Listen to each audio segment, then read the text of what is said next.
자, 오늘 함께 나누실 말씀은 이사야 8장 9절에서 22절입니다. 9절 처음에 나오는 너희 민족 또는 열국이라는 것은 하나님께서 타락한 유다를 치시는 데 사용한 아수르 왕과 그의 모든 위력들을 뜻합니다. 하나님께서는 이 아수르를 사용하여서 예루살렘을 치시지만 그 나라 역시 심판에 떨어지게 되는 거죠. 그게 여러분이 살핀 9절에서 10절까지의 내용입니다. 여기에 보면 아무리 사람의 머리로 전략을 세우고 싸울 준비를 아무리 잘하고 계획한다 하더라도 기록되어 있죠. 그러나 마침내 실패하고 말 것이다 라고 말이죠.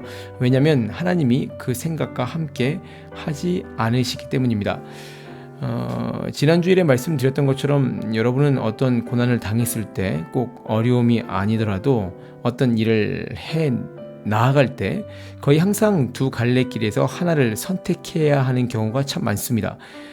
세상으로 갈 것인가 아니면 하나님의 방법으로 어떻게든 해낼 것인가.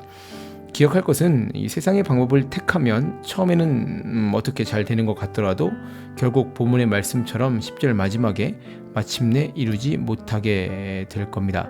세상의 방법으로 길을 찾아 나서면 세상의 길밖에 만날 수가 없는 거죠. 하나님을 기대하십시오. 어렵고 힘든 것 같더라도 항상 하나님의 길을 택한다면 지금은 당장 바보 같고 어려울 수 있어요. 그러나 결국 승리하실 겁니다. 왜냐하면 이사야의 말처럼 하나님께서 우리와 함께 하시기 때문입니다. 아주 힘이 되는 말씀이죠.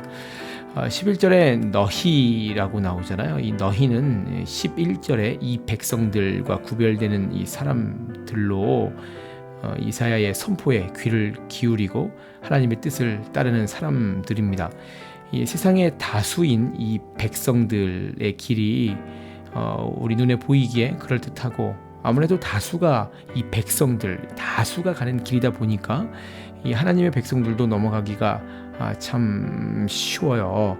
그럼에도 주의하여 너희는 하나님의 백성들은 그럼에도 그 길을 따라가지 말고 그들을 무서워하지 말라 그렇게 이야기하죠. 우리가 진정 두려워할 분 그리고 따라야 할 분은 이 다수의 사람들이 아니라 바로 만군의 주 하나님이시라는 겁니다.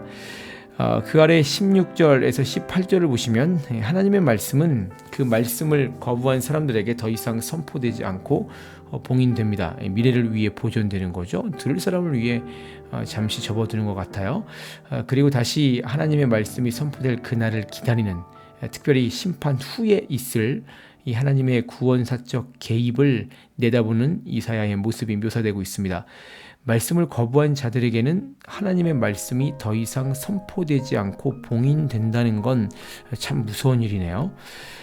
그 아래 마지막 19절에서 22절을 보시면 하나님이 아닌 다른 것들, 여기서는 이 가나안의 영향을 받아서 죽은 귀신을 통해 구원 신탁을 선포하는 사람들이 등장합니다.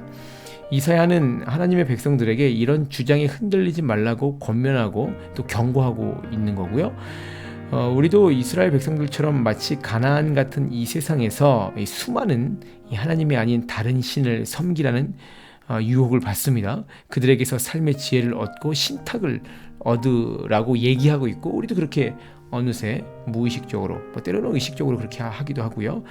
그들을 통해서 신탁을 얻으려고 하는 모습이 있어요. 그런 자들에게 오늘 이사야는 강하게 선포합니다. 그런 자들은 결코 동트는 것을 못 볼 것이다 라고 말이죠. 자, 사랑하는 하나님의 백성들이여, 세상에서 들어가서 열심히 사십시오. 그러나 세상의 소리와 하나님의 소리를 구분해서 듣고 행하는 참 그리스도인으로 또한 살길 간절히 기도합니다. 이번 주에 쭉 둘러보니까 우리 청년들 시험들이 많이 있네요. 콩쿨도 있고 실기시험, 필기시험 2, 3일 내내 보는 친구도 있고요. 어디서든 사람이 아니라 하나님을 두려워하며 그래서 승리하는 그리스도인 되시길 기도하고 기대합니다. 좋은 소식들이 많이 들렸으면 좋겠네요. 자, 오늘도 1청년 함대 파이팅!